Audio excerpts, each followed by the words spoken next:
সম্প্রতি এক ইন্টারভিউতে বুবলিকে প্রত্যক্ষ বা পরোক্ষভাবে চাকরানী বলে সম্বোধন করেছেন অপু বিশ্বাস।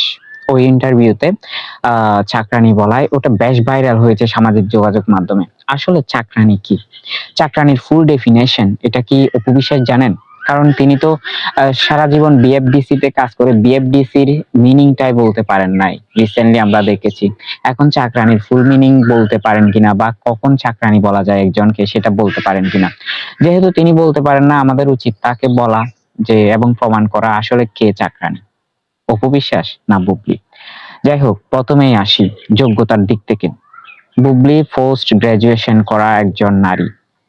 যাকে আপনি চাকরানী বলছেন সেই পোস্ট গ্রাজুয়েশন সম্পন্ন করেছে এবং তার শিক্ষা দীক্ষা আচার ব্যবহার সৌন্দর্য সব দিক দিয়ে আপনাকে যোজন যোজন দূর এগিয়ে এবং ছাড়িয়ে গেছে।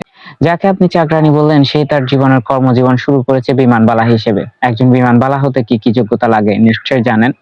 জানেন না তো কিভাবে জানবেন? তার স্কিন টেস্ট থেকে শুরু করে তার সৌন্দর্য, তার লেখাপড়া, তার ব্যাকগ্রাউন্ড সবকিছু বিবেচনা করে বিমানবালা হওয়া যায়। বুবলি সেটি হয়েছে। সেখান থেকে এসেছে নিউজ প্রেজেন্টার। নিউজ প্রেজেন্টার হতে গেলে কি কি যোগ্যতা লাগে জানেন? জানেন না তো? তাহলে জেনে রাখুন। তাকে উচ্চশিক্ষিত হতে হবে, মার্জিত হতে হবে, ভদ্র হতে হবে, দেখতে সুশ্রী হতে হবে এবং বাচনভঙ্গি সবকিছু ঠিক থাকতে হবে। এগুলো ঠিক করে তিনি একজন নিউজ প্রেজেন্টার হয়েছেন।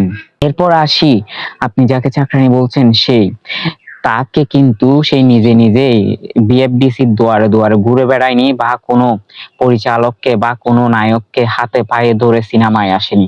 বরং তাকে সিনেমায় আনার জন্য আপনি যার নামে লাফান সবসময় সাকিব খান, সেই সাকিব খানই পূর্ণ চেষ্টা করেছেন এবং একদিন নিউজ করতেছেন তিনি ওই অবস্থায় দেখে পাগল হয়ে গিয়েছেন ওই সাকিব খান এবং পরিচালক। তারা তাকে কাস্ট করেছেন অনেক কষ্টে মা বাবাকে রাজি করিয়ে। তাহলে একজন চাকরানী কিভাবে এত আপনার মানে প্রতিদ্বন্দ্বী হয়ে গেলেন? যাকে আপনি দেখতেই ভয় পেতেন, যার সাথে সাকিব খান সিনেমা করায় আপনি ভয়ে নুটিয়ে পড়েছেন, সেই আপনি বলেন তিনি চাকরানী।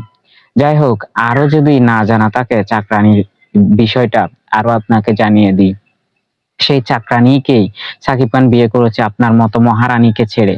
আপনার মতো সুন্দরী, আপনার মতো সুশ্রী, আপনার মতো সুপারস্টার সবকিছু ছেড়ে ওই চাকরানীর প্রেমে হাবুডুবু খেয়ে সাকিব খান বাচ্চা নিয়েছেন এবং আপনাকে ঠু মেরে একদম ছেড়ে চলে গিয়েছেন। আপনার নামও এখনো সহ্য করতে পারেন না।